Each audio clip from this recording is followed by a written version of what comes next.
1장에서는 혹독한 그 죄에 대한 비판이 쏟아집니다.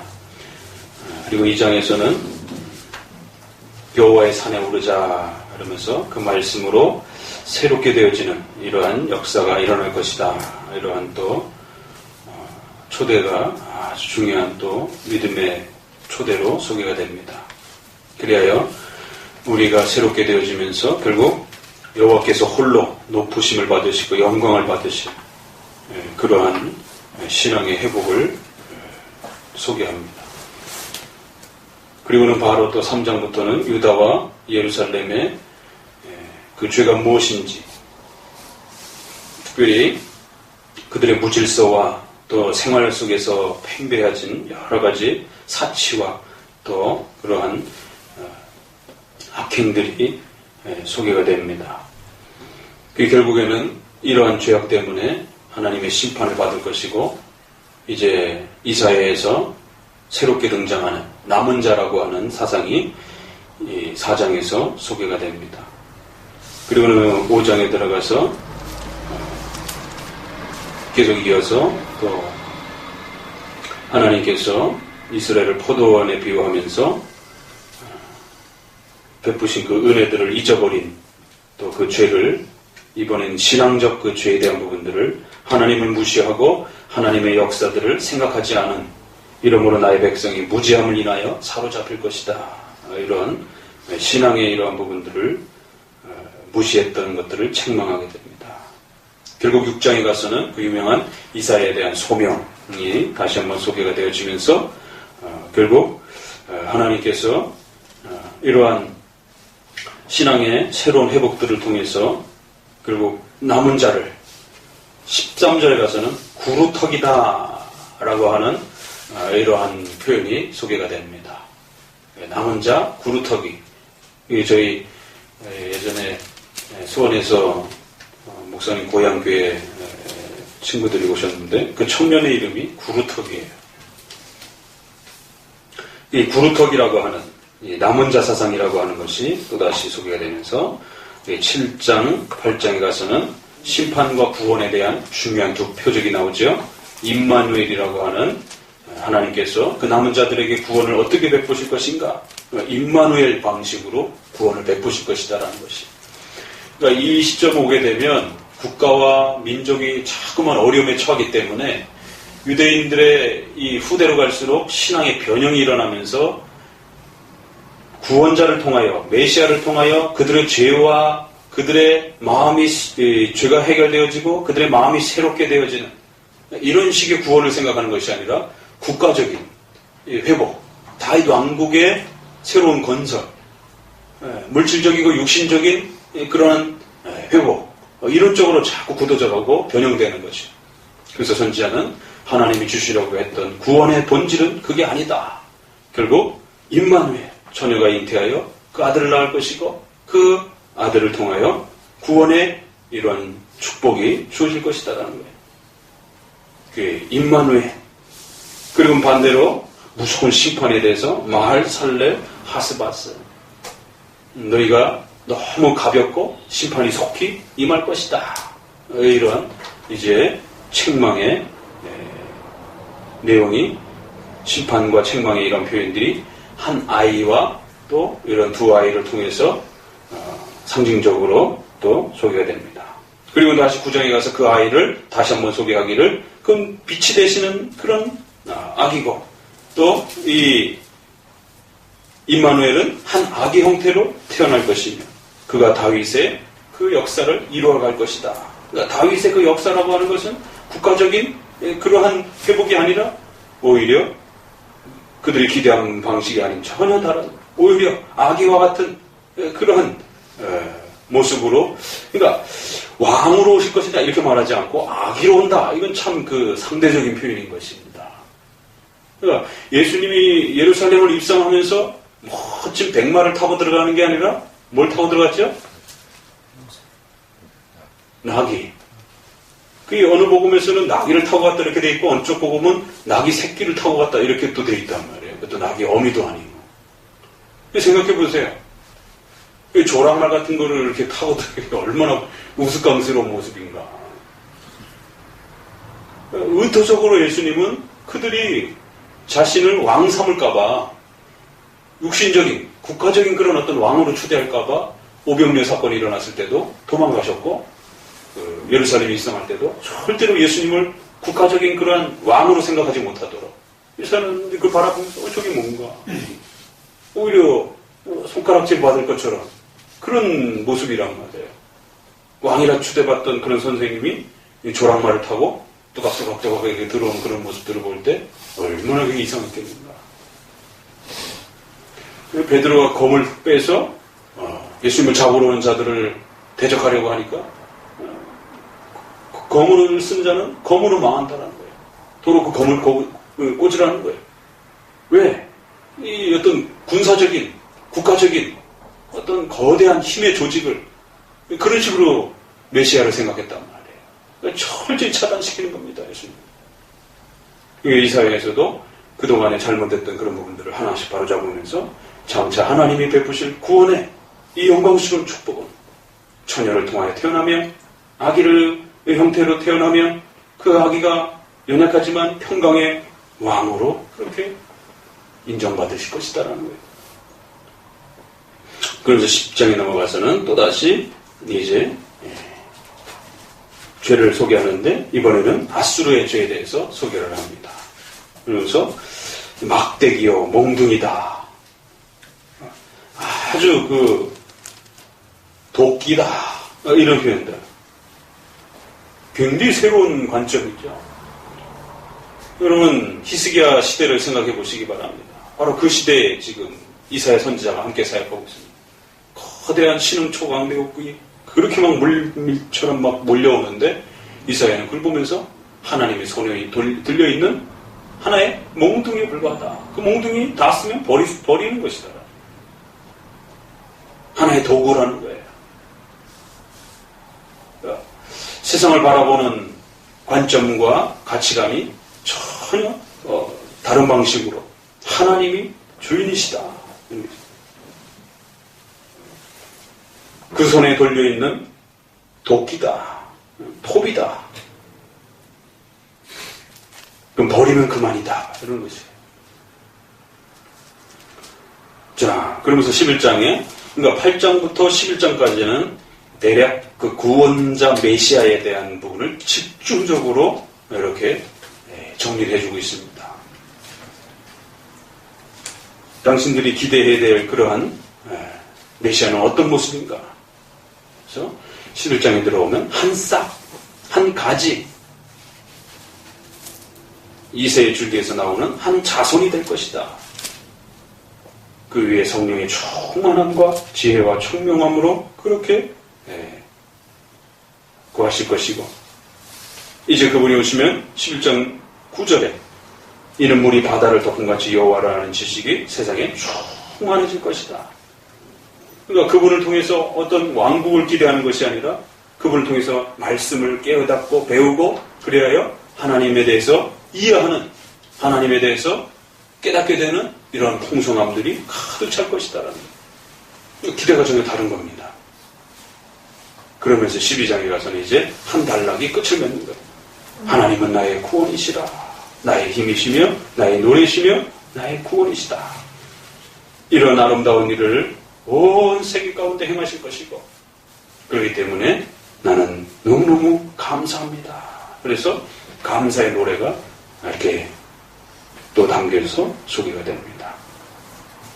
그러면서 이제 대략 13장부터 24장까지는 주변 강대국에 대한, 또 주변 국가에 대한 하나님의 엄중한 심판이 어떻게 집행될 것인가,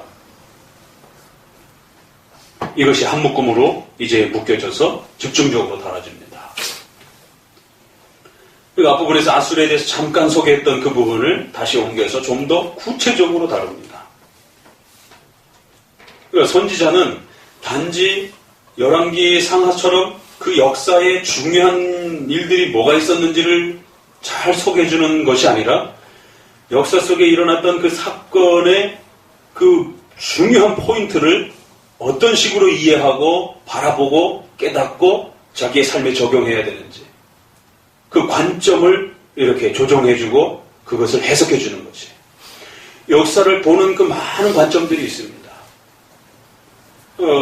간단하게 이제 뭐 4대강 그런 사업이라든가 청계천 사업이라든가 이거를 한나라당 쪽에서 봤을 때는 굉장히 큰 역사라고 평가하지만 민주당 쪽에서 봤을 때는 또 굉장히 나라를 혼란케 하는 그러한 역사다라고 이렇게 그 시간이 흐르면서 그 역사가 어떤 식으로 평가하느냐에 따라 달라진단 말이에요. 그런 것처럼 이 사회에서는 이제 그 중요한 그 역사와 그 내용 사건들을 추스려서 어느 면을 집중적으로 봐야 되는지, 그리고 그 면을 통해서 중요하게 드러나는 의미들이 무엇인지 이런 것들을 잘 헤아려야 된다는 것입니다. 그래서 여러분 선지서를 잘 읽고 선지서를 잘 묵상하고 이해하고 또 그것을 분별해내고 이런 그 성경 읽는 것에 잘 훈련이 되게 되면 어떤 유익들이 있느냐면 첫 시간에도 말씀드렸던 것처럼 선지서라고 하는 말 그 자체는 그 시대를 꿰뚫어보는 통찰력. 그러니까 여러 사건들이 이렇게 흩어 지나가는데 여러분의 삶 속에 여러 사람들을 만나고 여러 환경들이 지나가고 여러 다양한 기회와 사건들이 여러분이 의미를 두든 안 두든 간에 스쳐 지나간단 말이에요. 여러분이 의미를 크게 두었던 거는 별로 중요하지 않게 흘러가기도 하고 어떤 거는 나는 별로 중요하지 생각하지 않았는데 그 사건이 나에게 인생의 어떤 발목을 잡기도 하고 내 인생의 길을 열기도 하는 어떤 그런 어떤 의미를 새롭게 또 주어지는 어떤 사건도 있고 그랬을 때 여러분에게 주어지는 그 수많은 사건들을 그냥 아무 의미 없이 그냥 이렇게 바라보게 되면 이제 하나님의 통치와 섭리의 역사들을 읽어내지 못한다는 것이. 하나님의 통치의 그 역사심을 읽어내지 못하면 어떤 일이 벌어지냐면 하나님이 여러분을 들어 사용하시려고 하실 때 여러분은 피해가는 경우가 된단 말이에요. 요나처럼. 그거 하나님의 뜻이 아닐 거야. 이러면서 회피하게 된다. 하나님이 그 시대에 멈춰서서 잠시 기다리고 잠시 때를 살피기를 원하셔서 모든 시간과 움직임을 천천히 또 때로는 막고 계신데 너무 하고 싶어서 너무 그걸 갖고 싶어서 하나님의 뜻일 거야. 이러면서 손을 내밀게 되는 것이. 그러면 이제 하나님의 진노가 임하게 되는 겁니다. 이쪽이나 이쪽이나. 우리는 신비주의가 아니기 때문에 뭔가를 딱 보고 움직이는 게 아닙니다. 성경을 깨닫고 하나님의 통치와 역사가 어떤 방식으로 이루어져가고 다스려가져 가는지를 이해하고 여러분의 삶에 어떤 사건들이 일어나는지를 세밀하게 살피는 것입니다. 그러면 이제 걸리는 것이 여러분 안에 하나님의 통치가 어떤 식으로 진행돼 가는지 그 기준이 있기 때문에 여러분 안에 만나는 사람, 여러분에게 일어나는 사건, 여러분의 가정과 직장과 사회를 둘러싸고 일어나는 수많은 작고 큰 사건들을 살피다가 이거는 내 인생의 어떤 중요한 의미점이 될 수 있겠다 라고 판단되는 사람, 시간, 사건 이걸 선별해서 여러분이 통찰력을 가지고 선택하시고 여러분의 인생에 의미를 둬야 된다는 것이에요. 그 선지서는 통찰력을 가지고 왕이 보지 못했던 그 중요한 하나님의 역사와 하나님께서 원하시는 그 관점을 해석해 주는 것이에요. 이런 사건이 일어났는데 이 사건을 어떻게 이해해야 될 것인가? 하나님은 그런 의도와 뜻으로 이 사건이 이루어지도록 그렇게 배려하신 것입니다. 그러면 당신은 이때에 뭘 하셔야 되겠습니까? 이렇게 통찰력을 가지고 그 사건과 역사를 해석해 주는 것입니다. 아주 선지서는 그런 통찰력, 사회의 수많은 사건과 수많은 그 시간들을 쭉 지켜보다가 독수리 발톱처럼 탁 낚아채는 것이에요. 이게 중요한 하나님의 당신의 생애 속에서 의미가 있는 사건입니다. 좋은 쪽으로, 나쁜 쪽으로. 그걸 목사님이 지적해 줄 수도 있는 거고, 선지자가 지적해 줄 수 있는 거고, 본인 스스로도 또 분별력을 내어서 캐치를 하실 수 있어야 되는 것이에요. 그렇지 않으면 개혁교회 성도들은 뭘로 하나님의 뜻을 분별하겠습니까? 신비주의차처럼 뭔가 기도하다가 뭔가 환상이 떠오르고 뭔가 음성이 들리고 이런 식으로 가게 되는 것이에요. 그러면 성도들은, 교육교 성도들은 어떤 식으로 하나님의 뜻을 깨닫게 되느냐는 거예요. 왜? 성경에는 여러분의 생애의 모든 것을 일일이 대답해주고 있지 않단 말이에요. 누구랑 결혼하고 뭐 애를 몇 명을 낳아야 되고 어느 직장을 가야 되고 어느 학교를 가야 되고 어디로 이사를 가야 되고 이런 수많은 우리 인생에 있어서 중요한 선택에 대한 이런 부분에 있어서 하나님의 뜻이 어디 있는지를 성경은 다 가르쳐주지 않는단 말이에요.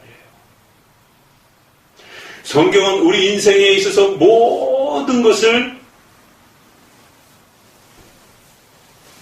가르쳐주기에 충분합니다. 그래서 성경의 충분성을 우리가 고백합니다. 그러나 그 말은 내 인생에 필요한 모든 것이 여기 다 있다. 그 말은 아닙니다. 그걸 잘 구분해서 들으셔야 되는 겁니다. 요한복음에 뭐라 그래요? 그걸 낱낱이 다 기록하면은 이 세상에 그걸 둘 책이 없다라는 거예요. 성경은 우리 인생의 모든 그 답을 얻기에 충분합니다. 그러나 내가 필요로 하는 모든 것이 여기 그때그때마다 다 있는 건 아닙니다. 하나님은 성경을 보석처럼 이렇게 원리를 여기다 담아 놓으신 것이에요. 그래서 그 원리를 우리의 마음에, 우리의 이성에, 우리의 중생된 이성에다가 잘 스며들게 해서 분별력을 가지고 하나님이 원하시는 뜻을 깨달아서 그걸 그때그때 선택하면서 살아가는 것이에요. 그게 성경적인 삶입니다. 오직 성경이다라고 종교개혁자들이 외쳤을 때 그 오직 성경이라는 말은 여기 성경의 문자주의에만 몰입하는 것도 아닙니다. 문자주의에 몰입한 건 여호와 증인들 같이 14만 4천 명 이러면 구원받는 사람은 오직 14만 4천 명 이런 식으로 문자주의로 적용을 하는 것이죠. 그게 아니라 오직 성경에 있을 때는 바로 이처럼 성경이 하나의 원리처럼 이렇게. 그러니까 그 말은 성경이 마치 다이아몬드 원석과 같은 겁니다. 그 다이아몬드 원석을 잘 갈고 닦고 했을 때 그게 빛이 나는 것이에요. 성경은 여러 보석들이 흩어져 있습니다. 근데 그것을 아름답게 잘 세공을 해서 왜 이렇게 딱 같지 않냐면 이게 도대체 뭔 말인지 도무지 이해하기가 너무 힘든 것이에요. 일부 1처제로 적용해야 될 것인가 일부 다처제로 적용해야 될 것인가 너무 복잡한 것이에요. 그래서 그거를 잘 윤을 낸 것이 신앙 고백서입니다. 논리적으로 체계적으로 착 정리를 해준 것이에요. 성경은 그런 원석과 보석들을 여기저기에다 그냥 쫙 흩어놓은 것이에요.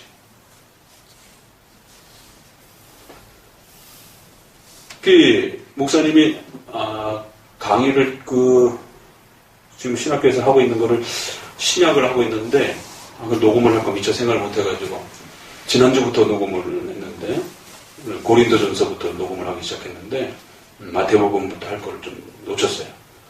우리 지금 홈페이지에 구약만 있어가지고 아차 싶었어요. 그래서 신약 강의한 거를 좀 올려야 되겠다 싶어가지고 지금처럼 이렇게 신약 각 권들을 이렇게 소개하고 그 각 권을 어떻게 봐야 되고 그 각 권의 가장 중요한 주제의 흐름이 무엇이고 그 주제를 설명하는 가장 키포인트 구절들이 어느 부분들이고 그런 것들을 두루두루 잘 이해해서 핵심적인 내용을 어떻게 이제 끌어내야 될 것인가. 그랬을 때 갈라디아서 같은 경우는 이심칭의에 대한 부분을 집중적으로 다룬단 말이에요. 율법과 복음의 차이가 무엇이고 율법의 가치가 무엇이고 복음의 가치가 무엇인지 다른 건 없습니다. 그러니까 성경의 보석 중에 그 부분만 다뤄주고 있는 거예요. 에베소서는 교회론이 집중적으로 다뤄지고 있습니다. 그래서 유독 교회라는 말이 가장 많이 나오고 교회의 그 가치와 의미들이 아주 집중적으로 다뤄지고 있는 것이에요. 다른 건 없습니다. 종말론에 대한 이런 부분들이 없어요. 데살로니가 전후서는 종말론에 대한 부분을 집중적으로 다루고 있는 것이에요. 그래서 장례식 때 보게 되면 이번에 목사님도 보게 되면 아리아키 목사님도 데살로니가서를 가지고 입관 예배 설교를 하셨단 말이에요. 데살로니가 후서에서도 종말에 대한 부분들이 나오게 돼요. 그러니까 각 권들이 모든 주제를 다 포함하고 있지 않단 말이에요. 이게 흩어져 있단 말이에요. 그나마 모은 것이 로마서 정도가 좀 그래도 여러 교리들이 좀 이렇게 모아져 있는 것이고요. 자, 그렇기 때문에 성경은 이처럼 흩어져 있는 원석과 같은 보석이기 때문에 그걸 잘 이렇게 가다듬어서 정리를 해갖고 여러분의 삶에 시시때때로 어떻게 적용하고 어떻게 하나님의 뜻을 분별해야 될지에 대한 통찰력을 여러분들이 배우셔야 된다는 거예요. 그게 이제 성경 공부가 되는 것이죠. 성경을 단지 읽는다고 해가지고 그것이 체계가 잡히는 게 아니다라는 것이죠. 그럴 때 그런 중요한 통찰력을 이렇게 사회적인 여러 현상과 이런 것들을 꿰뚫어 볼 수 있는 이러한 그 안목을 어떻게 기를 것인가. 일반 사회 현상들은 신문이라든가 신문을 보고 사설을 읽고 좀 그런 걸 통해서 도움을 얻을 수 있습니다. 성경에서는 이런 선지서가 그런 부분들을 아주 날카롭게. 그래서 열왕기상, 역대상에서 나오고 있는 그 사건과 내용을 그대로 소개한단 말이에요. 반복적으로. 그러나 관점은 달라요. 말씀드렸죠? 히스기야 사건도 저쪽에서는 단지 중요한 그 역사적 그 전쟁의 사건들을 소개해주는 것에 끝나지만 이쪽에서는 그 사건 속에서 가장 중요하게 봐야 될 포인트가 무엇인지, 그리고 그걸 통해서 자기에게 어떻게 적용을 해야 될 것인지, 왕으로서 자기는 뭘 해야 되는지, 백성으로서는 그 시점에 뭘 해야 되는지, 그런 부분들을 아주 날카롭게 지적해주고 있는 것입니다. 여러분들 선지서를 읽을 때는 그런 법을 배우셔야 됩니다. 그 시대와 그 여러분의 삶의 역사를 쫙 꿰뚫어 볼 수 있는. 그래서 이렇게 사람들을 만나가다가도 이 사람은 정말 내 인생에 있어서 정말 중요한 사람이겠구나 라고 판단이 드는 사람은 꿰뚫어 보셔야 되는 거예요. 그러면 그런 사람은 어떻게 돼요? 정성을 들여야 되는 겁니다. 전화도 하고 안부도 묻고 밥도 한번 사고 또 명절이라든가 이런 데 선물도 좀 이렇게 정성을 좀 표현하기도 하고 그런 관계를, 인맥을 형성하셔야 된다라는 거예요. 그렇지 않은 사람 같다 그러면 이렇게 좀 거리를 두고 그냥 이렇게 만나시면 되는 거고요. 뭐 필요 없는 사람들도 있잖아요. 그러나 어떤 사람은 여러분의 인생에 있어서 수많은 사람들을 만나고 흩어 지나가는데 정말 이분은 정말 내 인생에 곁에 두고 함께 나누면서 가야 될 그런 사람이다. 그러면 포인트를 그렇게 꿰뚫어 보시고 그런 작업들을 하셔야 되는 거예요. 그런 어떤 사건, 어떤 시간, 어떤 모임. 이제 목사님이 전사님들한테 늘 얘기할 때 많은 신학회와 많은 세미나들이 있지만 어떤 세미나들은 정말 도시락을 싸들고 가면서까지 그렇게 쫓아다니면서 가서 들어가서 듣고 배워야 될 그런 시간들이 있다. 근데 그런 시간들을 놓치게 되면 자기가 성장하지 않는 거예요. 이 머리가 생각하는 힘이 키워지고 사회를 꿰뚫어보는 이런 통찰력이 커지거든요. 그런 좋은 강의들은. 제발 좀 와서 중요한 강의들은 와서 들으라고 이렇게 후배들에게 목사님이 얘기를 한다. 그러면 학교에서 몇 시간, 몇 개월 강의보다도 훨씬 좋은 그런 세미나들이 있단 말이에요. 정말 앞다퉈서라도 가서 참여해가지고 얻어내린단 말이에요. 왜 인간은 그냥 가만히 있어도 자라가는 게 아니기 때문에 가만히 있으면 태양력 나이는 자라갈 수 있어요. 그러나 이 지적인 이해력과 이런 판단력과 이런 그 통찰력은 자라가지 않습니다. 어른이 돼도 애 같은 사람이 있는 거예요. 그래서 나이가 젊어도 세상을 꿰뚫어보고 조언을 해주는 그런 아주 깊은 안목을 가지고 있는 사람이 있을 수 있는 것이고, 안철수 씨 같은 경우는 이제 50도 안 됐는데 벌써 대통령 얘기가 나올 정도로 사람들이 흠모하고 존경한단 말이에요. 왜 그렇겠어요? 그가 강의하면 젊은이들이 다 뭔가 이 머리의 지적인 부분에 있어서 자기가 미처 이해하지 못했던 부분들을 막 깨우쳐주는 그런 깨달음의 그런 그 희열들이 어마어마한 거예요. 그러니까 그가 강의하면 집중해서 그렇게 매달려서 들으려고 하잖아요. 왜? 뭔가 나를 이렇게 성장시키는 뭔가가 이렇게 그 사람 얘기 들으면 그런 게 있기 때문에. 그런 것처럼 여러분이 선지서를 읽게 되면 선지서가 그 사건을 해석해 주는 것들을 그 시대의 사건을 이런 식으로 이해하고 봤어야 되는 것이구나. 하나님은 굉장히 이면이 중요하다라고 생각하는데 왕은 그걸 못 보는 거예요. 마찬가지예요. 오늘 이 시대도 목사님은 여러분의 인생과 사건에 있어서 이 부분이 굉장히 중요하다라고 얘기하는데 여러분 그걸 보지 못하고 그냥 지나가는 거죠. 그럼 이제 여러분의 성장에 이제 문제가 발생되는 것이다.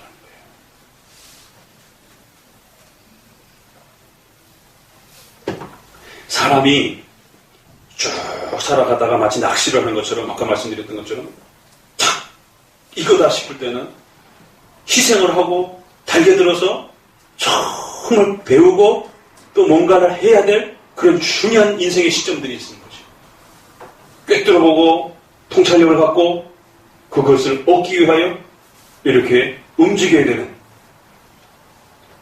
이사야 선지서뿐 아니라 모든 선지서는 뭐라고 그랬죠? 적용에 대한 중요한 면을 우리에게 가르친다고 그랬죠. 말씀을 배웠어요. 내 인생을 살고 있어요. 이게 어떻게 접목이 돼야 됩니까? 이게 참 어려운 거예요. 말씀은 배웠는데 내 인생의 사건에 아무 의미도 두지 않고 그냥 흘러가 버리잖아요? 그럼 적용이 안 되는 거예요. 그러나 우리 여러분의 인생에 있어서 뭔가 살아가다가 특별히 더 중요한 어떤 부분들이 딱 발생이 됐을 때는 집중적으로 매달려서 거기에 뭔가 역할을 하셔야 되는 거예요. 그러면 이제 그게 뭐 세상 말로는 인맥을 형성하는 것이 될 수 있고 그래서 사람에게 이렇게 빚을 지게 만드는 그래서 그 사람의 도움을 또 이렇게 얻어낼 수 있는 좋은 또 이렇게 사람과의 관계를 형성하는 예를 들자면 그런 겁니다. 이렇게 평탄하게 있다가 목사님이 지난번에 이제 예를 들면 쉽게 그 말 좀 적용을 시켜드리면 지난번에 이렇게 예를 들면 할머니가 이렇게 갑자기 이렇게 돌아가셨잖아요. 그럼 뭔가 우리 인생에 있어서 어떤 중요한 어떤 그 포인트가 딱 발생이 된 것이에요. 자, 그랬을 때 이제 우리 성도들이 참 많이 위로해주고 그래서 참 감사합니다. 목사님 많은 위로를 받고 그래서 목회자로서 우리 또 성도들의 그런 격려와 이런 것들을 이렇게 통해서 사람의 위로를 통해서도 격려를 받는 거예요. 하나님의 말씀을 통해서도 위로를 받지만 인간이기 때문에 그러나 장단점이 있습니다.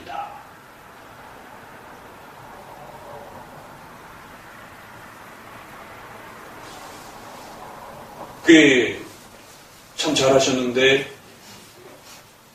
카톨릭에서는 제가 그 카톨릭 장례를 한번 참석해 봤는데 성도들이 릴레이로 그 장례식의 그 상주 역할을 하더라고요.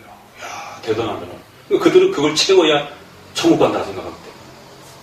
어찌됐든 외부인이 봤을 때 대단한 거예요. 상주 노릇을 하는 거예요. 그래서 거기 3, 4, 5 순번을 정해가지고 2박 3일 내내 3일장, 4일장, 5일장 계속 앉아서 찬송하고 손님 맞아주고 그 역할을 해주더라고요. 뭐 식구들입니까? 그랬어요.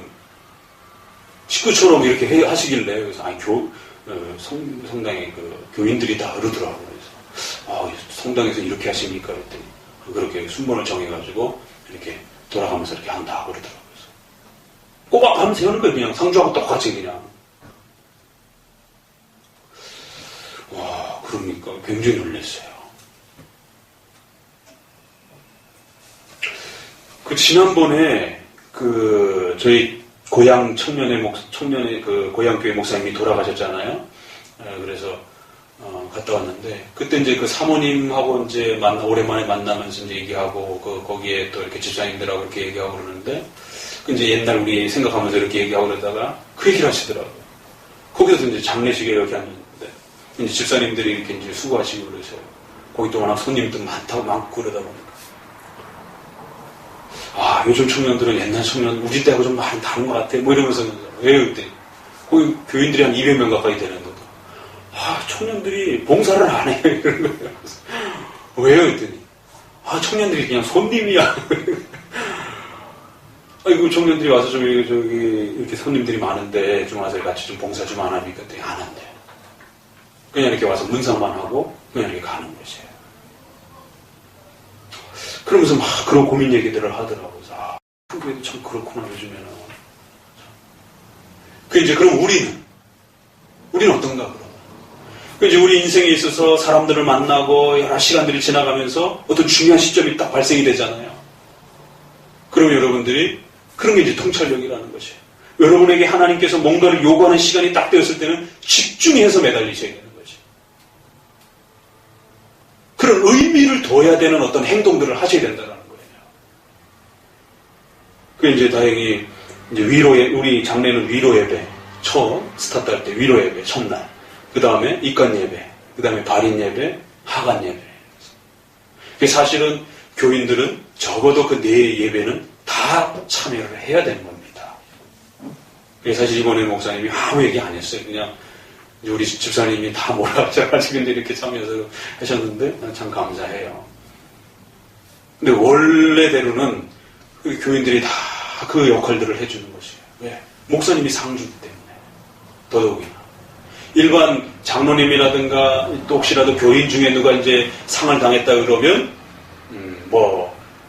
좀 형편을 봐서 같이 이제 이렇게 장지가 멀거나 이럴 때는 이제 또 좀 이렇게 형편을 봐서 움직일 수 있는 사람들 이렇게 좀 이렇게 구별해서 이렇게 움직일 수 있는 어떤 좀 저희가 이렇게 또 가능도 하겠죠. 그렇지만 이제 또 다른 거죠. 목사님이나 장로님이 이렇게 상주가 되었을 때는 또 의미가 다르잖아요. 교회 안에서. 그랬을 때는 교인들이 그 상주 역할을 해줘야 되는 것이에요. 왜? 목사님이 상주기 때문에. 더더구나. 그러면 이제 손님들이 오셔서 같이 위로 예배를, 장례 예배를 처음 시작하고, 입관 예배를 하고, 또 입관을 하러 가게 되면 가족들은 다 입관실에 가버리잖아요. 그러면 상주, 장례식 거기가, 장례 그 빈소가 빈단 말이에요. 그랬을 때 손님 대접이라든가, 왜냐면 이번에도 보면 저희가 한 1시간 정도 가까이 입관 처리를 하더라고요. 그럼 그 1시간 동안 빈소가 비어있단 말이에요. 그러면 손님 대접하고 봉사하고 오시는 분들 안내해드리고 이런 부분들도 좀 역할을 감당해야 되고 그 각 중요한 어떤 그 역할들이 이렇게 발생이 되는 거란 말이에요.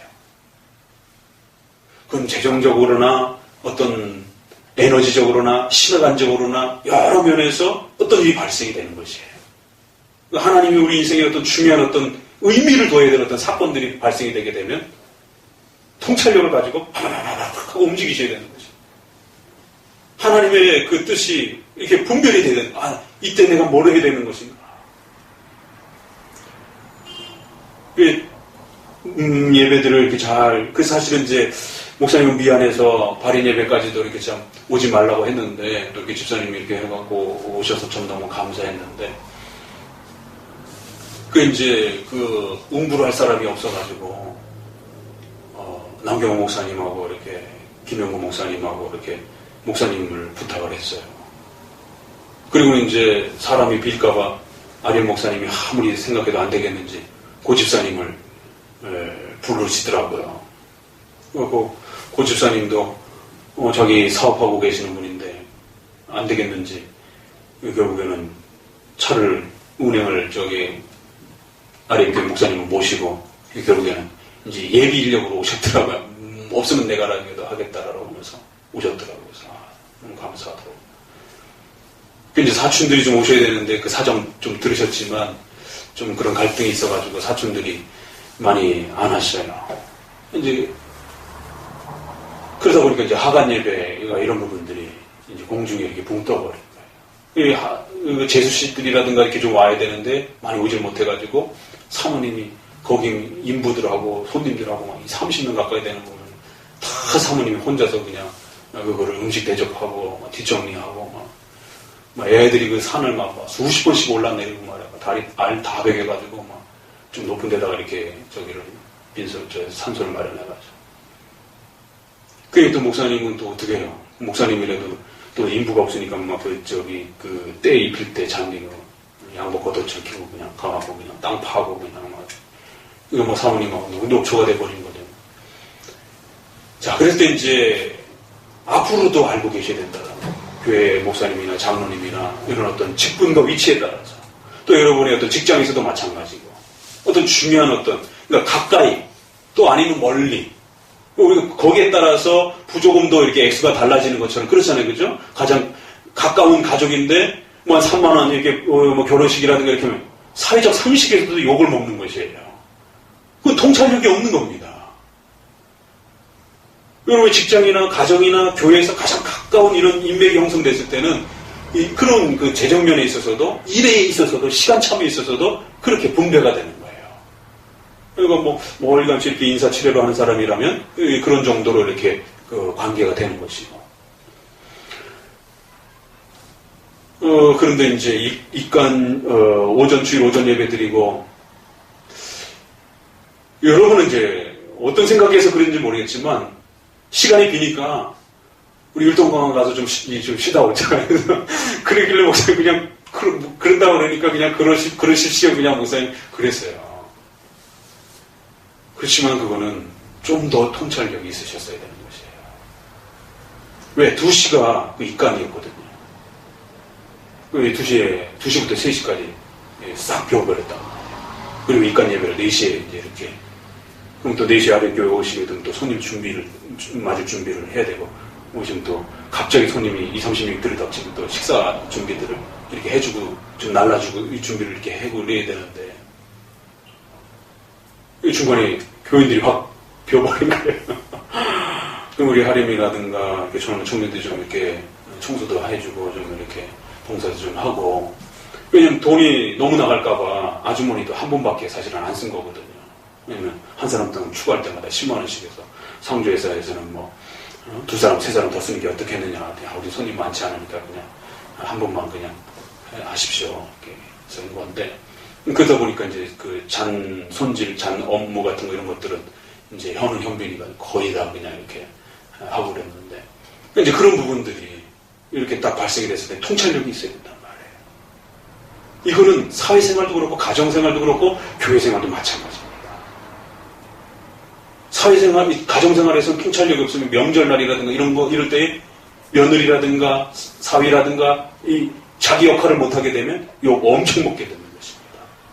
하나님의 교회 일과 관련해서 그런 부분이 발생이 되면 말 그대로 하나님께 욕을 엄청 먹게 되는 것이에요. 책망을 받게 되는 것이에요.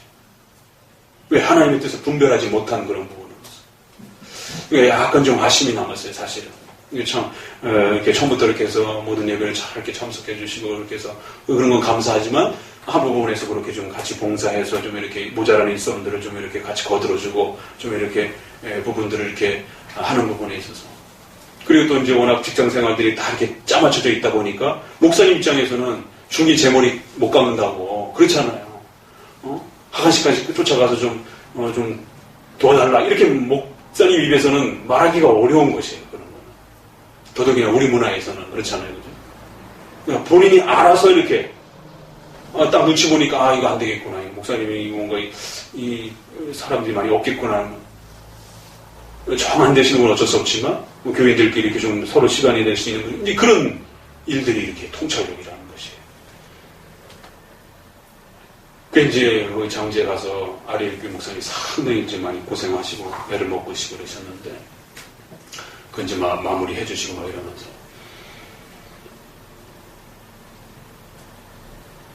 그 한 예를 드는 겁니다.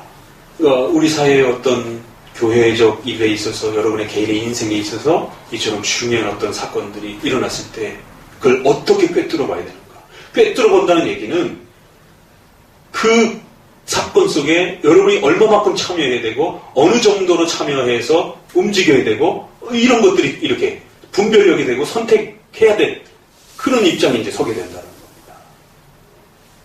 그럴 때 이제 어정쩡하게 이렇게 있게 되다 보면 그 시간이 그냥 흘러가고 나면 이제 평가를 받는 거죠. 이제 13장 이후부터 수많은 이제 주변의 역사들을, 나라들을 쭉 소개하면서 이제 이사야가 한 발짝 더 나가가지고 각각의 이러한 역사와 사건들에 부딪힐 때 이스라엘 백성과 왕이 어떻게 대처하고 어떻게 봐야 되는지, 이런 것들을 이제 접목시켜주는 그런 통찰력을 이렇게 끄집어내주는 것이에요. 왕이 정치적 전략적으로 이해했던 그런 주변 국가 정세, 외교 정세로 이해할 것인가, 아니면 선지자적인 그런 관점에서 다른 관점이 있다라는 거예요. 전쟁이 터졌어요. 아수르랑. 그 외교적인 어떤 정치적인 역량을 발휘해야 될 거 아닙니까? 왕이니까 당연히. 그런데 하나님은 선지자를 통해서 다른 면을 지적해 주는 거예요. 그게 대표적인 예가 예레미야 같은 경우. 바벨론이 쳐들어오니까 뭐라 그래요? 항복해라 이러잖아요. 그러니까 이스라엘 백성들하고 왕은 저 반역자다 이렇게 말하잖아요. 아니 적이 쳐들어오는데 항복하래요. 그 결국 예레미야는 매국노로 취급을 받습니다. 그 시점에. 그러니까 그 시대에 사건이 터졌을 때 선지자는 이 사건은 전혀 다른 하나님의 의미가 있음을 파악한 거예요. 꿰뚫어 본 겁니다. 그리고 백성들에게 그걸 보도록 지적해 준 거예요. 이 전쟁은 의미가 다른 전쟁이다라는 거예요. 아수르 때는 이사야가 싸우도록 촉구를 합니다. 근데 예레미야 때는 항복해라. 그래야 산다. 너희가 만약에 대적하다가 다 죽는다. 이렇게 말합니다. 이사야는 전혀 다르게 말을 해버린 겁니다. 통찰력이 다르잖아요. 그렇죠? 똑같은 전쟁인데 한 번은 아수르와의 전쟁이고 한 번은 바벨론과의 전쟁인데 그러니까 여러분이 선지서를 심도 깊게 읽으셔야 된다는 거예요. 아, 이렇게도 볼 수 있구나. 이렇게도 볼 수 있구나. 이제 목사님과 관련된 이런 사건을 하나 예를 들어주면서 왜냐면 여러분이 직접적으로 부딪혀 있는 부분들이니까 더 잘 이해하시라고 말씀을 드린 것이. 그래서 다음번에 여러분들이 더 깊은 통찰력을 가지고 그거는 목사님뿐만 아니라 교인 중에도 누가 좋은 일이 발생될 수도 있고 나쁜 일이 발생될 수도 있잖아요. 그렇죠? 하나님이 그 시대에 기근을 허락할 수도 있는 거고 전쟁을 허락할 수도 있는 거고 그 교회의 어떤 성도가 뭐 백혈병이라든가 정말 손댈 수 없는 또 재정이 많이 들어간 어떤 질병이 터질 수도 있는 것이고 그랬을 때 사건이 딱 터지면 목사님과 성도들 전체가 통찰력을 가지고 어떻게 움직여야 될 것인지 판단하고 선택해야 된답니다. 그러면 급히 구제 헌금을 모으든가 또 순번을 정해가지고 병원에 봉사를 좀 해주든가 왜냐면 간병이 쓰려면 돈도 엄청 들어가잖아요. 그렇죠? 어떤 그런 분별력을 갖고 뭔가를 이렇게 정리해야 되는 거지. 근데 만약 그때 그냥 시간이 흘러가 버리잖아요. 그러면 이제 하나님 앞에서 책임 추궁이 되는 거지. 평온할 때는 아무 일 없었을 때는 상관없어요. 그러나 어떤 의미를 더해야 될 어떤 사건들이 우리 안에 이렇게 그런 사람을 만난다든가 그런 어떤 사건이 터진다든가 어떤 그런 일들이 이렇게 우리에게 발생이 되어지게 되면 잘 분별하시고 잘 판단하시고 움직이셔야 되는 것이. 그게 이제 선지서가 바로 적용에 대해서 우리에게 아주 심도 깊게 가르치는 겁니다. 이런 분별력이 자꾸 자라가는 겁니다. 우리 청년들이 그래서 예전에 또 이렇게 하던 모습에서 또 집사님과 이렇게 어우러지면서 더 또 이렇게 집사님의 또 그런 경륜과 노하우라든가 이런 부분들을 또 이렇게 많이 또 이렇게 도움을 받으면서 예전보다 많이 성숙한 거예요. 성장한 거예요. 근데 그런 부분들이 더 이렇게 잘 자라게 되면 그건 교회 안에서만 돋보이는 것이 아니라 가정에서도 직장에서도 엄청 돋보이게 된다는 것이죠. 그게 바로 사회와 또 하나님의 역사를 꿰뚫어보는 통찰력입니다. 자, 그러면 한번 13장 시간 되는 데까지만 좀 봅시다. 자, 13장에 보니까 바벨론에 대하여 받은 경고라 이렇게 던집니다.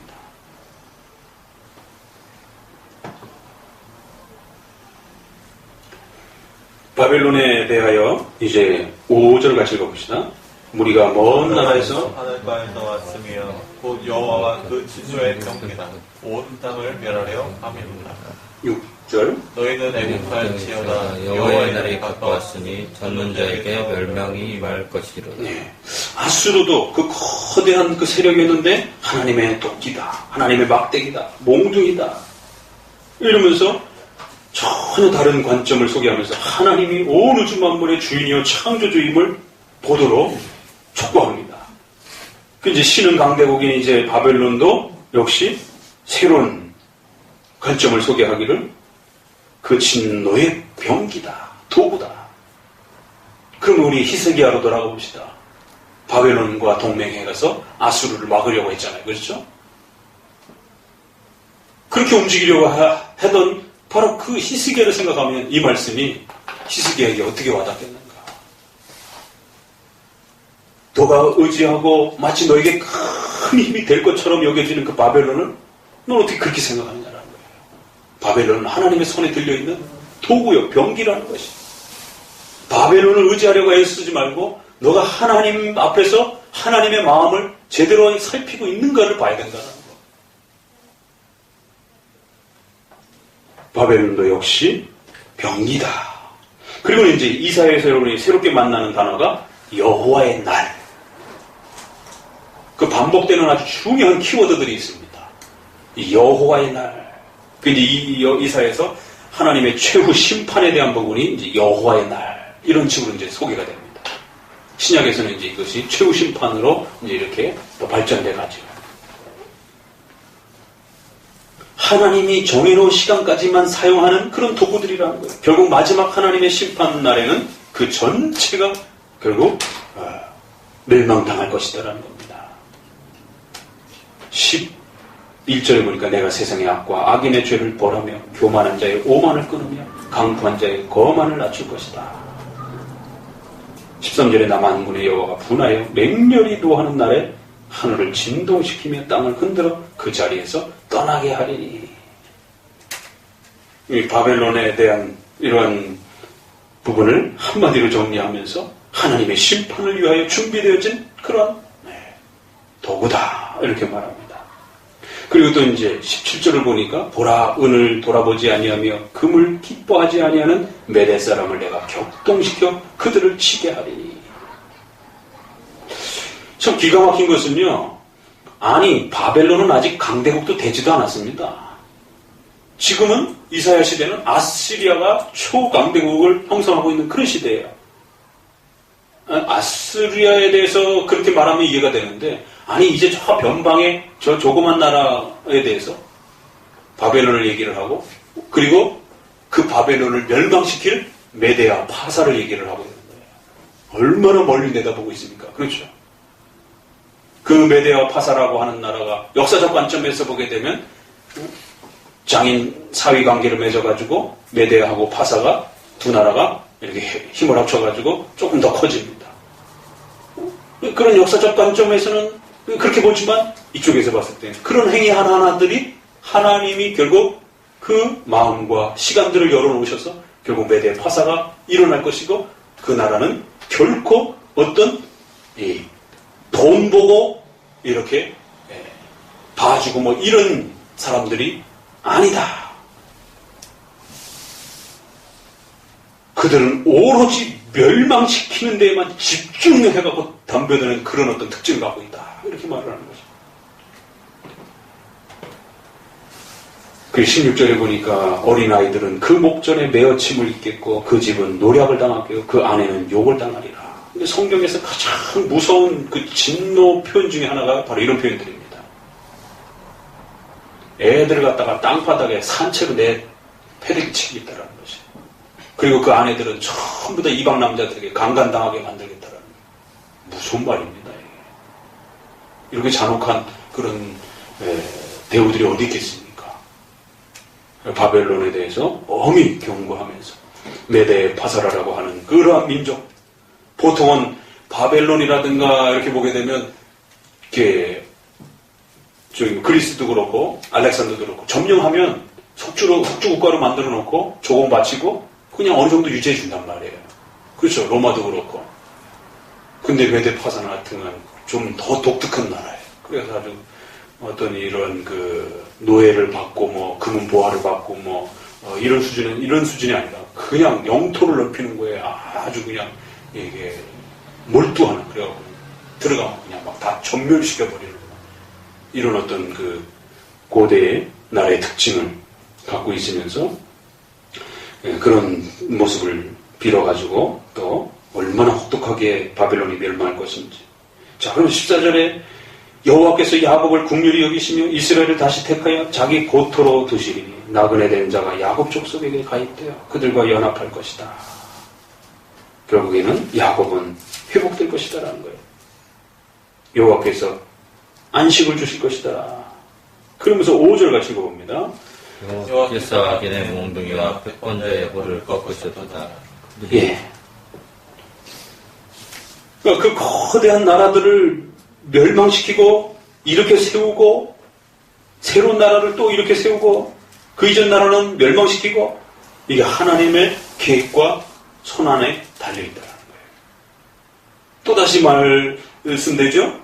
이사야의 아주 중요한 표현입니다. 이게 여호와께서 악인의 몽둥이와 패권자의 홀을 꺾으신다. 하나님의 손에 있는 하나의 도구라는 거예요. 왜 백성들이 이걸 깨닫지 못하니까 전쟁이 일어날 때마다 무서워 떠는 겁니다. 그러지 말라라는 거예요. 그 역사와 시간 속에서 반드시 하나님이 주인 되신 걸 알면 두려울 필요가 없다는 거예요. 왜 유독 이사야에서 아수르 나라라든가 이런 주변 나라들을 설명하면서 그건 몽둥이다, 도구다 이런 말. 그러니까 바라보는 관점이 전혀 다른 겁니다. 그렇게 봐야 된다는 거예요. 거대한 국가라고 그렇게 버리지 말라는 거예요. 미국이 얼마나 초대 강대국입니까?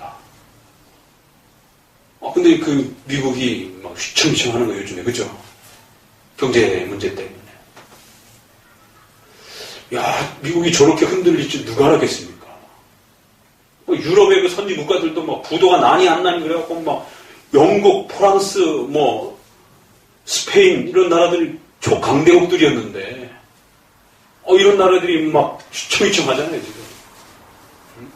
부도가 나니 안 나니 막 이래서. 왜냐면은 그리스라든가 이런 국가의 채권을 제일 많이 갖고 있다 보니까 도미노 현상처럼 그 나라 망하면 이쪽 은행들도 같이 도산해버리게 되는.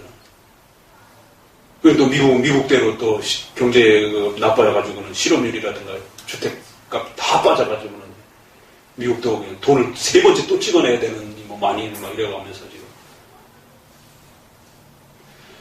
그 거대할 것만 같은데도 불구하고 하나님의 때가 이르렀으면 또 하루아침에 그 나라가 그냥 휘사라질 수도 있고 중국이 이렇게 세계 강대국이 될 줄 누가 생각했겠습니까? 그렇죠? 그것도 한 50년 만에 1945년 그 시점에는 어땠어요? 또 1950년대쯤에는 일본 일칠 때는 중국하고 협력해가지고 이렇게 또 6.25 전쟁 터졌을 때는 일본하고 협력해가지고 또 중국을 치고 참 영원한 적도 없고 영원한 친구도 없고 그러면서 그런 나라가 G2라 그래가지고 G2라 그래가지고 미국과 어깨를 나날이 하는 그런 지금 나라로 그래서 지금 중국만 쳐다보고 있잖아요. 중국이 그 채권 사주기를 유럽도 그렇고 미국도 그렇고 유럽의 그 부도 국가들의 채권을 좀 사주기를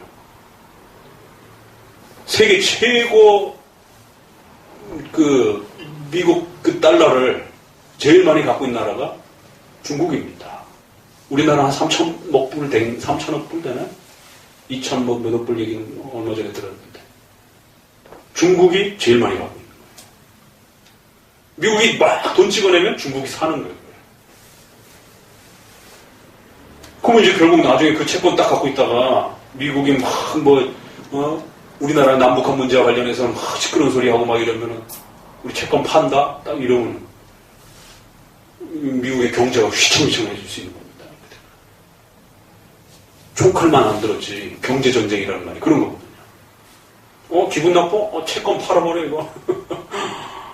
기간이 있으니까 한꺼번에 팔아버리게 되면 미국을 한꺼번에 다 사야 되는데 이제 경제가 휘청휘청해지는 거죠. 그리스 보세요. 지금 120%가 150% 채권 그 이자가 근데도 안 사잖아요 사람들이. 1년 만기 2년 만기 이자를 150% 200% 주겠다는 거예요. 그런데도 안 사잖아요 사람들이. 부도날까 봐. 이탈리아 이제 7% 넘어가니까 부도난다고 채권들 벌써 안 사기 시작하잖아요. 7% 이상 넘어가기 시작하면은 그 위험 채권으로 분류되기 때문에. 중국이 만만한 나라가 아닙니다. 좀 우리가 유념해서 봐야 돼요.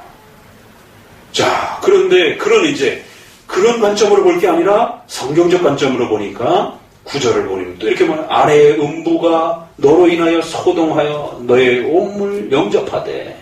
지옥 얘기가 나옵니다. 그래서 지옥 얘기가 욥기서에도 한번 나오고 이사야에 이제 이렇게 구체적으로 지옥에 대한 얘기가 구약에서 나옵니다. 바벨론의 지옥에 떨어졌더라는 거예요. 음부에 떨어져 보니까 음부에 떨어진 많은 그 주변 나라들이 너 이제 왔구나. 너가 같이 대단한 나라가 어떻게 여기로 왔느냐. 11절까지 읽어봅니다. 내 영화가 음부에 떨어졌으며 너의 빗밭을 잃었다. 구더기가 내 아래 깔리며 지렁이가 너를 덮어줬다. 예. 지옥의 그 참혹함이 너를 가득 채웠다. 그 사람들이 지옥을 상상을 못하니까 뭐라 그래? 구더기를 깔고 지렁이를 덮는, 구더기를 입을 삼아 지렁이를 입을 삼아 그런 곳이다라는 거죠. 왜 사람들이 지옥을 상상할 수가 없잖아요. 이런 지옥의 개념이 이제 처음으로 이렇게 또 자세하게 구약에 등장이 되는 것입니다. 그 바벨론이 하나님 앞에 어떻게, 아시리아가 어떻게, 만약에 우리는 이게 잘 와닿지 않습니다. 그러나 지금 아시리아가 막 쳐들어오는 상황에서 여러분 그 시대 백성이라고 생각해 보세요. 이거 받아들일 수 있겠어요? 이런 말씀 믿을 수 있겠어요? 선지자의 이런 말을?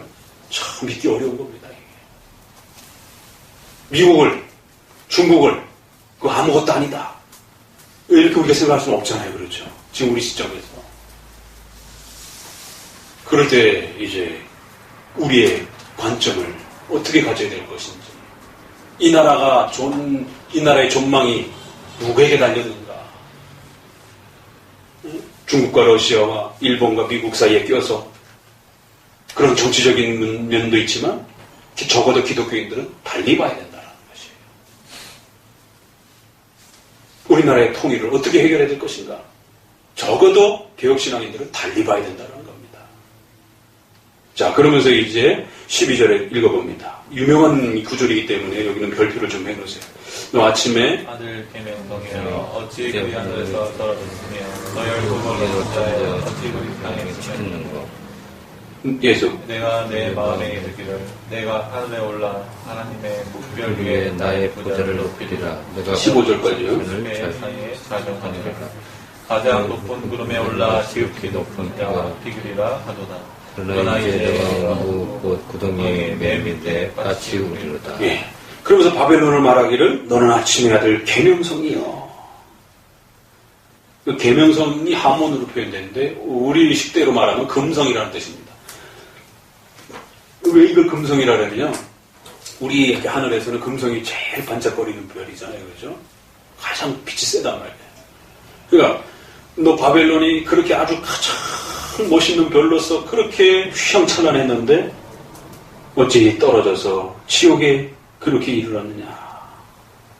그러니까 실제 문맥에서는 바벨론을 얘기를 하지만 이것은 단지 바벨론을 말하는 게 아니라 교회를 대적하는 적의 세력의 가장 대표적인 또 하나의 상징적 의미로서 그렇게도 이해할 수 있다라고 또 이렇게 본 겁니다. 그래서 보수주의 신학자들은, 구약학자들은 대부분 이 계명성을 사탄으로 해석하기도 합니다. 계시록에 보게 되면 바로 바벨론아 너 멸망했도다. 그 많은 국가들이 있는데도 특별히 바벨론을 적그리스도와 그 악의 세력의 대표자로 세우고 그 나라가 망하는 것을 사탄의 세력이 망하는 것으로 계시록에는 그렇게 설명을 합니다. 그게 바로 이런 이사야의 그러한 해석의 관점에서 온 것이에요. 이 계명성을 뭘로 해석하느냐 상당히 중요한 해석의 차이입니다. 박윤성 목사님도 그렇고 이런 보수주의 학자들은 사탄으로 해석을 한다는 것이. 물론 형식적으로는 바벨론 왕을 표현하고 있는 것이. 그러나 지금 이 전체 의미가 이 문맥에서는 특별히 그 교회를 괴롭히는 그런 악의 강력한 그 적대 세력의 그 우두머리와 그 내용을 상징적으로도 담고 있다라고도 충분히 볼 수 있다라는 거예요. 그 계명성 역할을 했던 자가 하늘에 올라 하나님의 묵별 위에 높아 보좌를 높이면서 내가 북극 지폐 위에 산을 높여서 그렇게 거만하게 하나님과 겨루려고 하는 그런 어리석음과 교만함이 있었다라는 것입니다. 그러나 지옥의 음부 구덩이에 빠질 것이다. 조심하셔야 되는 게 바로 이 계명성에 대한 것. 그게 사실은 루시퍼는 사탄의 이름이 아닙니다. 상식적으로 알고 계셔야 돼요. 어디 가서 또 그냥 창피하게 사탄이 누굽니까? 루시퍼시야 이러시면 안 돼요. 루시퍼는 킹 제임스 성경 1600년도에 영국에서 킹 제임스 왕에 의해서 번역이 되어진 흥정역이라고도 하는데 거기에 이 계명성을 루시퍼라고 이렇게 바꿔버렸어요. 영어 번역에서. 이 루시퍼라고 하는 이 단어와 의미들은 상당히 좀 그 고고학적인 이방 문화적인 그런 어떤 하나의 단어입니다. 우리 쪽에 잘 안 쓰는 그런 어떤 고유 명사이기도 하고 이런 그 특징을 갖고 있는데 어떤 악의 세력의 어떤 대명사로 이렇게 해서 루시퍼로 이렇게 우리 문화에서 어떤 악의 대명사들 뭐 이런 쓰는 단어들이 우리 풍습에 있듯이 그들의 문화 속에서 루시퍼라고 하는 단어를 이렇게 써버린 것이. 요즘에는 참 가수들이 누구죠? 21이야 누구야? 뭐 루시퍼 뭔데 이게 뭐 저쪽은 알고 쓰는 건지 모르고 쓰는 건지 그 가수들이 그 이런 노래 루시퍼라고 뭐 빅뱅이야? 응? 누구 어디야? 루시퍼라는 말이 흔하게 쓰이고 있어요 우리 안에 영어 문화권 때문에 그래요. 그렇지만 그 루시퍼는 실제로 사탄의 이름은 아닙니다. 근데 다들 루시퍼를 사탄으로 알고 있는 거예요. 그때부터 킹 제임스 번역 때부터 그렇게 돼버렸어요. 그러니까 다른 번역이라든가 히브리어라든가 이런 데서는 그냥 그 계명성이라고 하는 별 이름으로 이렇게 되어 있습니다. 그 사탄의 이름은 몰라요 사실. 그냥 적대자, 마귀 그냥 단수로 씁니다. 그래서 그거를 사탄의 무리들 이럴 때는 복수로 쓰고 거짓말하는 자, 악한 자, 악한 자들 뭐 이런 식으로 마귀들 뭐 이런 식으로 그 성격을 표현해서 말을 쓰지 고유명사로 이렇게 쓰는 말은 없다라는 걸 좀 상식적으로 알고 계셔야 돼요. 너무나들 그냥 사탄 그러면 루시퍼 이렇게 애들 그냥 대놓고 그냥 이렇게 말들을 하기 때문에 이 말씀 때문에 그랬어요. 바로 요 이사야 그들이 킹 제임스 그 번역 때문에. 그리고 그 영어권 이후로 이 영향을 받은 영어 번역들이 이걸 루시퍼라고 이렇게 하는 데도 있고 어떤 번역은 원문을 살려서 그냥 별 이름으로 그냥 이렇게 번역해 두는 것도 있고 그렇습니다. 그리고 또 두 번째 이제 오해가 그 사탄이 어디에 거하느냐면 북극에 거한다라는. 아니 그 사탄이 어디로 쫓아가서 자기 보좌를 높인다고요? 북극에 쫓아가가지고 자기 그 보좌를 높일 거라는 거예요. 하나님이 북쪽에 가서 거한다라는 거예요. 근데 성경을 너무 문자적으로 이렇게 단편적으로 해석하면 이런 일이 벌어진다라는 거예요. 하나님이 북쪽에 계시다라는 거예요. 그 북극이라든가 북쪽 하늘이라든가 이런 것에 대한 어떤 신성시. 동양에는 동쪽을 굉장히 신성시하잖아요. 이들의 문화 속에 북쪽에 대한 부분. 이것은 왜 바벨론을 말하면서 북극을 얘기를 하는가? 이제 그들의 문화를 잘 이해를 해야 되는 거예요. 역사적 해서. 우리 문화에서 동양을 숭배하는 것처럼 이렇게 이 시대 이 문화에 있어서는 그 북쪽에 대한 어떤 그들의 신화적이고 또 이런 그들의 문화 속에서 그 북쪽이 특별히 바벨론 이 형태를 중심으로 해가지고 그런 북극에 대한 어떤 북쪽 지역이 굉장히 신성시되어지는 어떤 그 장소로서 이렇게 취급되어지는 그들의 문화 속에서 그대로 그걸 표현하면서 결국 북극에다가 큰 이렇게 보좌를 넓히고 자기의 지배 세력을 넓힐 것이다. 이걸 너무 문자적으로 이렇게 해석하면 큰일 납니다. 그럼 마치 하나님이 어떤 특별한 장소에 이렇게 머물러 계신 것처럼 이런 오해들이 상당히 많이 있었습니다. 잘못된 그 해석 속에서. 자, 그렇게 해서 결국 이 부분도 좀 잘 기억해 두시고요. 그 결국 바벨론에 대한 멸망을 철저히 이제 경고하고 마지막 부분 후반부에는 아수르에 대한 부분으로 다시 돌아옵니다. 읽어봅시다. 여기 중요한 구절들이 있어요. 24절 만군의 여호와께서 맹세하시되 나의 생각한 것이 반드시 되며 나의 변한 것이 반드시 이루리라. 계속 내가 아수르 사람이 나의 땅에서 파하며 나의 살아에서 바라를 밟으리니 그때 그의 멍에가 이스라엘에서 떠나고 그의 짐이 그들의 앞에서 벗어날 것이라. 이것이 온 세계를 향하여 정한 경영이며 이것이 열방하여 편순이라 하셨나니 만군의 여호와께서 경영하였은 중 누가 능히 그것을 패하며 그 손을 펴셨은 중 누가 그의 국물을 돌이키랴. 아수르로 돌아와서는 다시 또 한번 그 아수르의 모든 움직임이 결국에는 하나님의 생각한 대로 움직이고 하나님의 경영한 대로 움직인 것이다라는 거예요. 온 세계를 향하여 경영한 거고 계획한 이 모든 열방을 향한 계획들이 하나님 계획 속에서 이루어진 것이다. 27절에는 하나님이 경영하고 계획하셨은즉 감히 누가 그것을 더하거나 뺄 수 있겠느냐. 절대 그럴 수 없다는 거예요. 이런 관점을 가져야 된다는 거예요. 아수르를 보면서 이 생각을 해야 된다는 겁니다.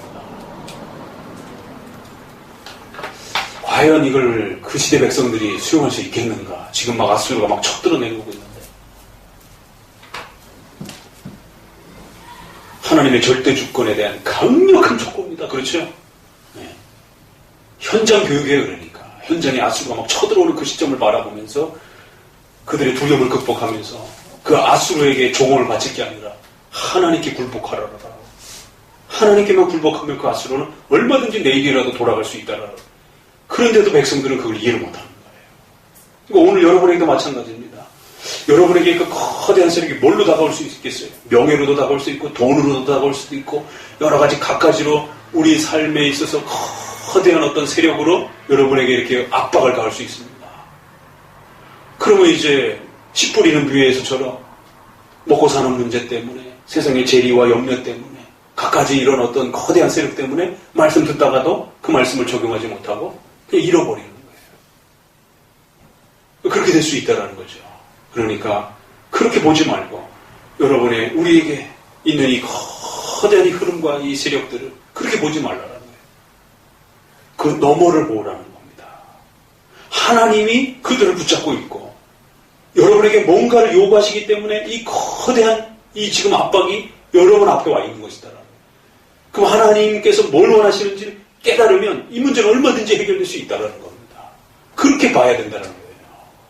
여러분의 시간, 여러분의 주변 환경, 여러분에게 만나는 수많은 좋고 나쁜 사람들의 모든 면들을